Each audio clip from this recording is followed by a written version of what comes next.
Hi hello friends, this is Anil Kumar Ale. Welcome to my channel.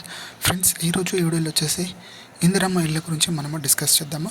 So recently నేను ఒక ఇందిరమ్మ ఇళ్ళ list update చేశాను. So అది తెగ వైరల్ అవుతుంది. సో అదేవిధంగా ఇప్పుడు కూడా మనం ఇందిరమ్మ ఇళ్ళని మన అప్లికేషన్స్ని మనం ఏ విధంగా చెక్ చేసుకోవాలనేది ఈ వీడియోలో మీకు స్టెప్ బై స్టెప్ చూపిస్తాను. Let's get start it now. Friends, నా ఛానల్కి మేము సబ్స్క్రైబ్ చేసుకోండి. Please subscribe my channel. So ముందుగా మీరు ఇక్కడ వెబ్సైట్లో గూగుల్లోకి వెళ్ళేసి ఇక్కడ నేను చెప్పిన వెబ్సైట్ని ఇక్కడ టైప్ చేయండి. ఇక్కడ నేను యాస్టీస్గా మేము ఏదైతే ఇస్తున్నానో తెలంగాణ ఇందిరమ్మ ఇల్లు .telanggana.gov అండ్ ఇన్ అనేసి ఇక్కడ ఎంటర్ చేసినట్లయితే మీకు డైరెక్ట్గా వెబ్సైట్లోకి అయితే వెళ్తుంది. సో ఓన్లీ ఈ ఇందిరమ్మ ఇళ్ళ కోసమే ఈ వెబ్సైట్ అయితే క్రియేట్ చేయడం జరిగింది. సో ఇందులో ఆ ఇందిరమ్మ ఇళ్ళకి సంబంధించిన అప్లికేషన్ స్టేటస్ కానివ్వండి, వాళ్ళ పేర్లు ఏంటి కానివ్వండి, సో ఇందులో పొందుపరచడం జరిగింది. సో మనం డైరెక్ట్గా అయితే వెబ్సైట్లోకి వెళ్దాము. చూడండి, వెబ్సైట్ క్లియర్గా చెక్ చేసుకోండి. ఎంటర్ చేసినట్లయితే ఈ విధంగా ఉంటుంది. ఇందిరమ్మ ఇల్లు గవర్నమెంట్ ఆఫ్ తెలంగాణ అనేసి ఫ్రంట్ పేజ్ ఈ విధంగా ఉంటుంది. సో ఇందులో మనకి లేటెస్ట్ అప్డేట్ని అయితే ఇందులో ఇస్తున్నారు. మనకి ఓన్లీ ఇందిరమ్మ ఇళ్ళ కోసమే వెబ్సైట్ అయితే ఓపెన్ చేశారు. నెంబర్ 1 రైజింగ్ తెలంగాణ అనేసి ఇక్కడ ఇచ్చారు. చూడండి, ఇక్కడ మనకి హోమ్ బటన్ అనేది, డీటెయిల్స్ అనేసి ఇక్కడ ఎవ్రీథింగ్ మనకి ఇక్కడ ఇచ్చారు, డీటెయిల్స్ ఇచ్చారు. సో ఇందులో మన స్టేటస్ ఏ విధంగా తెలుసుకోవాలన్నది అప్లికేషన్ స్టేటస్ ఏ విధంగా తెలుసుకోవాలన్నది మీకు చూపిస్తాను. ఇక్కడ చూడండి, పైన హెడ్ లింక్లో మనకి ఇక్కడ చూడండి, ఇక్కడ కింద అప్లికేషన్ స్టేటస్ అనేది ఉంటుంది. ఇక్కడ మోర్లో వెళ్ళినట్లయితే చూడు అప్లికేషన్ సెర్చ్ అనేది ఉంటుంది. ఇందులో అప్లికేషన్ సెర్చ్లో ఇందులో మనకి కేటగిరీలో ఉంటుంది.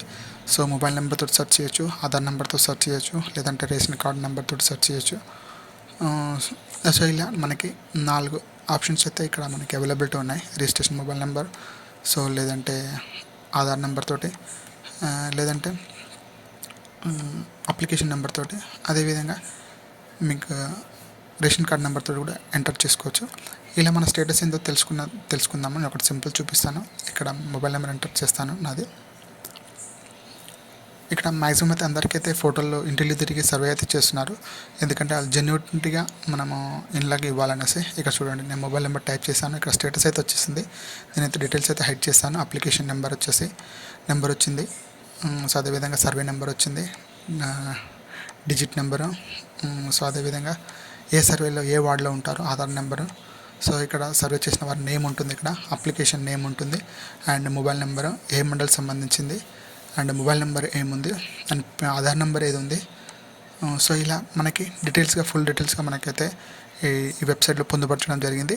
సో ఇది 100% అయితే మీరు లేట్ చేయకుండా మీరు వెబ్సైట్లోకి వెళ్ళేసి మీ ఇందిరమ్మ మీరు అప్లై చేసినట్లయితే అందులో మీ స్టేటస్ ఏ విధంగా ఉంటుందో తెలుసుకోవడానికి మీరు ఈ సైట్లోకి వెళ్ళి మీ అప్లికేషన్ నెంబర్ కానివ్వండి, లేదంటే ఆధార్ నెంబర్ కానీ ఈ విధంగా సెర్చ్ చేసి మీ స్టేటస్ని అయితే తెలుసుకోవచ్చు. ఇవి లేటెస్ట్ అప్డేట్స్ ఫ్రెండ్స్. నా వీడియో మీకు నచ్చినట్లయితే లైక్ చేయండి, షేర్ చేయండి, సబ్స్క్రైబ్ చేసుకోండి ఫ్రెండ్స్.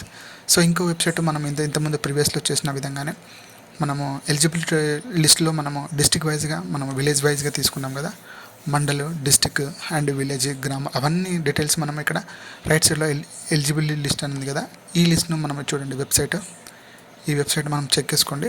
ఇది కూడా నేను డిస్క్రిప్షన్లో ఇస్తాను. సో ఈ వెబ్సైట్లోకి వెళ్ళి మన ఎలిజిబుల్ అయిన మన ఏరియాలు, మన డిస్టిక్, మన విలేజ్, మన గ్రామం, అవన్నీ ఎవ్రీథింగ్ ఇక్కడ మీ లిస్ట్లో పొందుపరచడం జరిగింది. ఈ వెబ్సైట్ కూడా మీరు డిస్క్రిప్షన్లో ఇస్తాను. ఈ 2 వెబ్సైట్లు తెలంగాణ ఇందిరమ్మ ఇళ్ళ కోసం అయితే స్టేటస్ని అయితే తెలియజేయడం జరుగుతుంది. ముందుగా మనం ఫస్ట్ చూపించిన వెబ్సైట్ ఇందిరమ్మ ఇల్లు, సెకండ్ ఇది. ఫ్రెండ్స్, నా వీడియో మీకు నచ్చినట్లయితే లైక్ చేయండి, షేర్ చేయండి, సబ్స్క్రైబ్ చేసుకోండి. Please subscribe my channel. Thank you so much.